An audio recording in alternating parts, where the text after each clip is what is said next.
Hi, I'm Simone, and this is my biology protein project.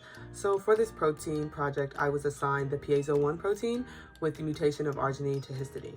So first off, I'm going to go ahead and show you my 3D model.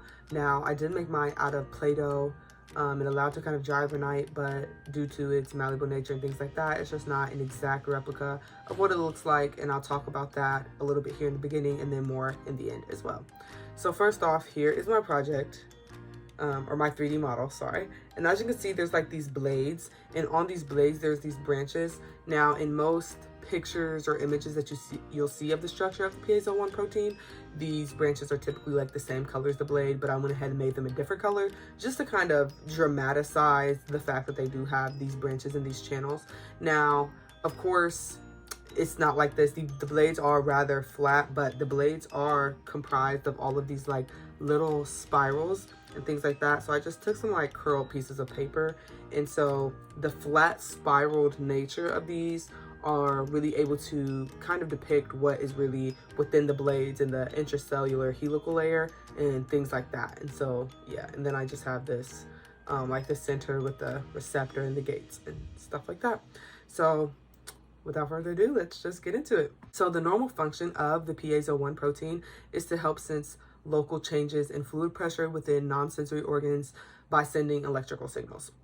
And it has all of these channels, and they're mechanosensitive ion channels, which are like these right here and stuff like that.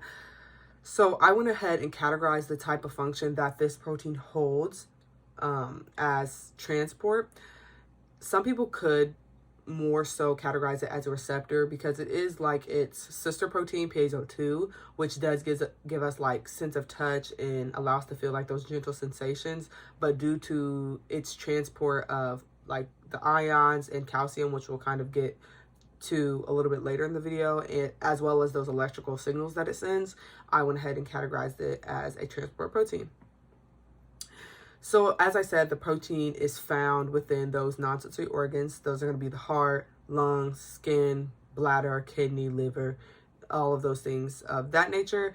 But then within a cell, its subcellular location would be within the cell membrane, and you can find it within the cell membrane of the cell, as well as the cell membrane of the endoplasmic reticulum and the intermembrane between the endoplasmic reticulum and the Golgi apparatus. And then, of course, it does deal with these physiological processes. As I did say, it kind of deals with like sense of touch and sending those signals and monitoring. So, of course, that's going to have to do with our blood. And so that's where you're going to find it in those myeloid cells, endothelial cells, things like that.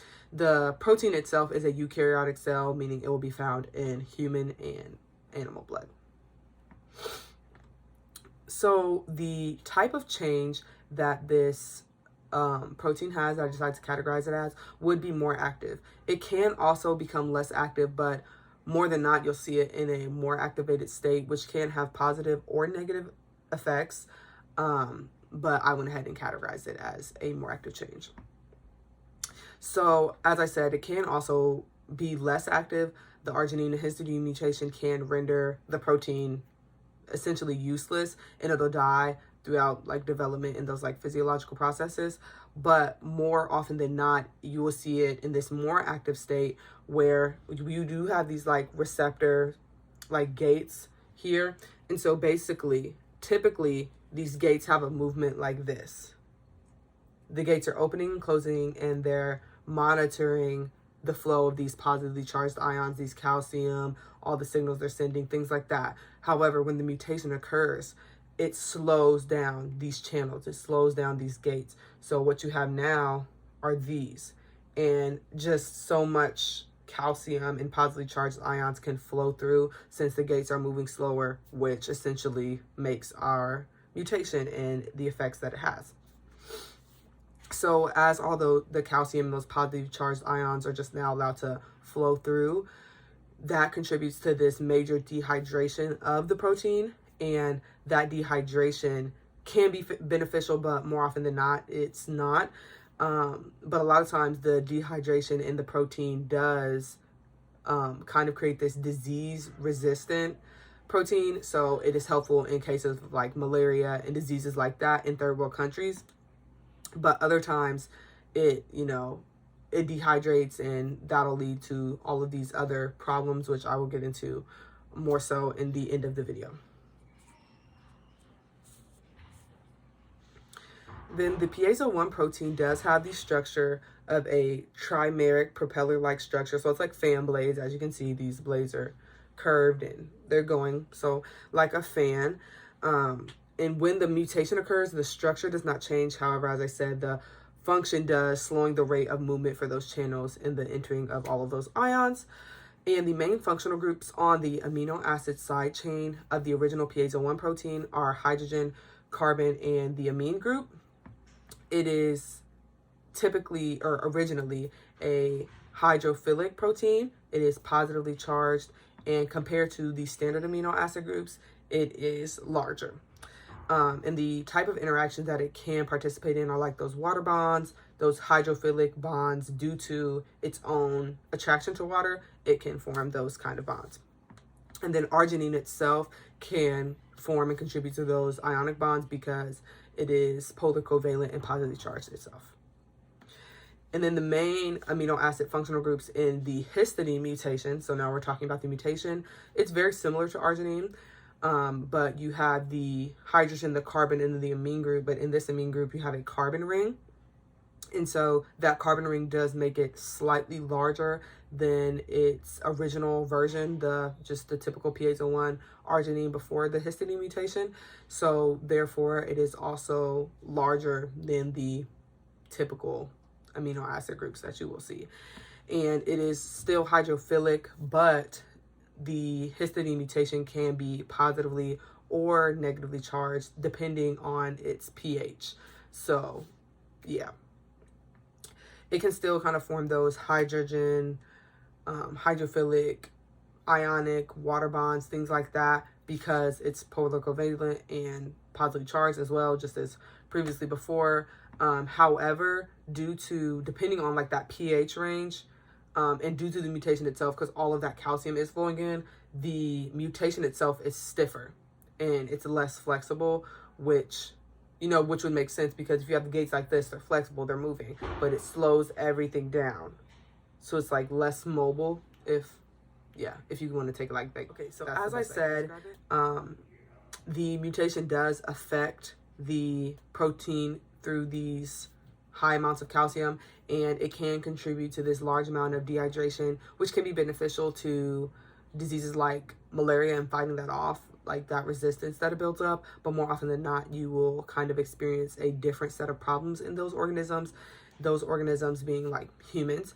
And so you can kind of experience jaundice, weakness, fatigue. Your urine will also be a darker color. It'll be discolored because you are lacking that dehydration. So there's not water filtering through with the nutrients that's exiting, or the waste that's exiting your body as it typically would.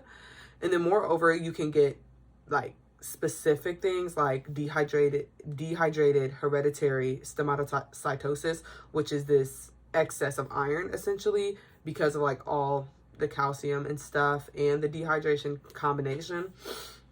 And that can lead to weakness, pain, liver failure, heart failure, fatigue, and things like that.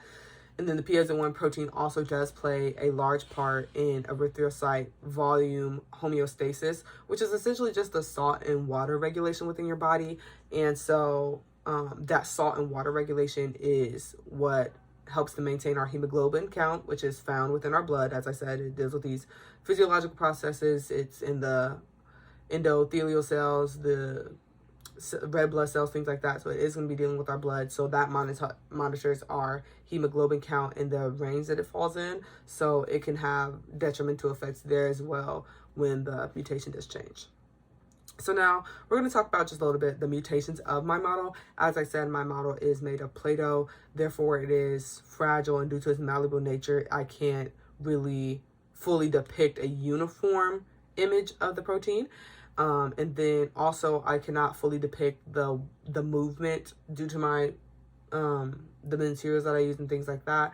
I cannot give like an in-depth version of how the receptors look and how they move and how the channels work and things like that, which is kind of why I did have these little spirals and coils to kind of describe that intracellular helical layer and things like that. And then I'm also not able to fully demonstrate the effects of the mutation. As I said, it does not change the structure, but it has more to do with these, which are within the blades. And so I can't use my model to describe or demonstrate that. But yes, that is my entire protein Piezo 1 project. Okay, so before the video did just go ahead and end, I wanted to showcase what the piezo protein does look like. And as I was describing those spirals kind of within the blades and the intracellular helical layer, just showing you guys that this is what it looks like compared to my 3D model. And yeah, that's all.